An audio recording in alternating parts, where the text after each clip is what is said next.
E no quarto episódio da série especial sobre a Covid-19, a repórter Beatriz Manfredini mostra que, mesmo após 5 anos de pandemia, comerciantes ainda buscam maneiras de recuperar o prejuízo gerado na época. 5 anos de pandemia.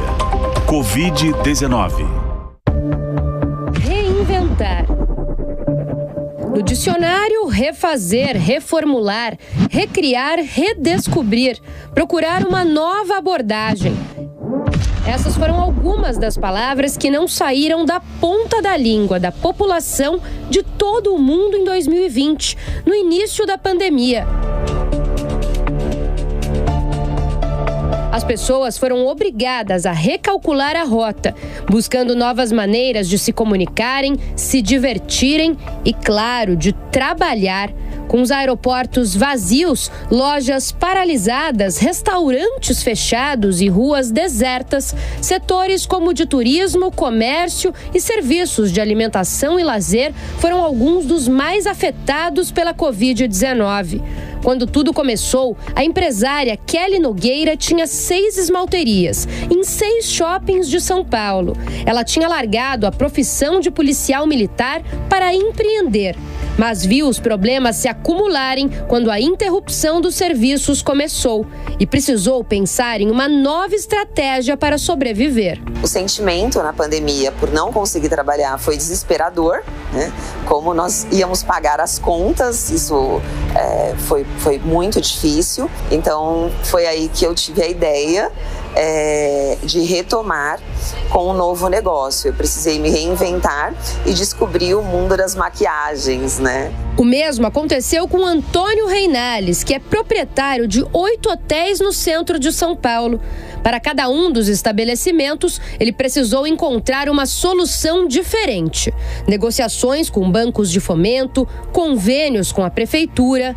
Mesmo assim, segundo ele, a recuperação total dos clientes após o impacto da pandemia só deve ocorrer totalmente em 2026. A maior dificuldade que nós tivemos foi manter a estrutura dos hotéis para dar continuidade.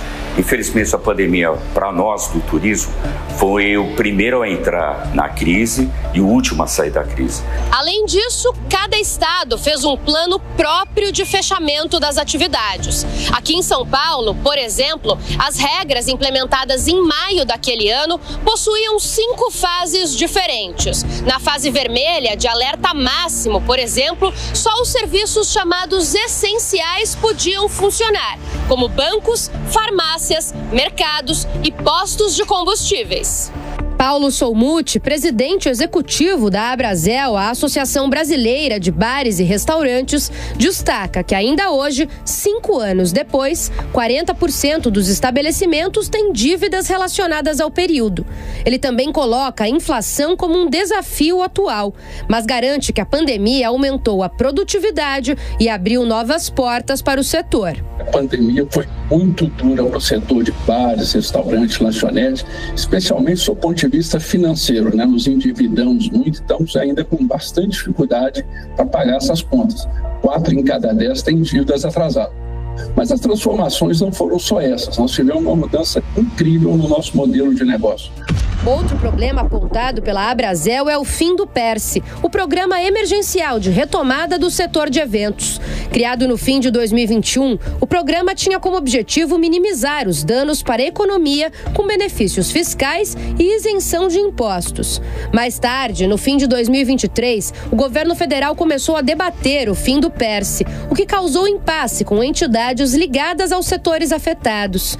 Guilherme Ditzi, presidente do Conselho de Turismo da FEComércio de São Paulo, afirma que o setor colheu anos bons pós-pandemia, principalmente já que a população sentiu necessidade de retomar o tempo perdido, mas cita dificuldades para 2025 justamente com o fim do PERSE, além de mudanças no esquema de vistos para entrada no Brasil. A partir de abril agora, volta a ser exigido vistos para os cidadãos americanos, canadenses e australianos. coisa que não havia desde 2019. Então você desestimula a vinda desses turistas, sobretudo quando você tem uma distância muito longa. O Brasil é distante dos grandes centros como a Europa, Estados Unidos. Tem outras questões de reforma tributária. A alíquota para o setor de serviço, sobretudo de turismo, será maior do que era anteriormente. Atualmente, já há articulação no Congresso Nacional para que se crie uma regra de transição para o fim do programa. E amanhã você acompanha mais um episódio da série especial que traz os detalhes da pandemia de Covid-19. Não perca!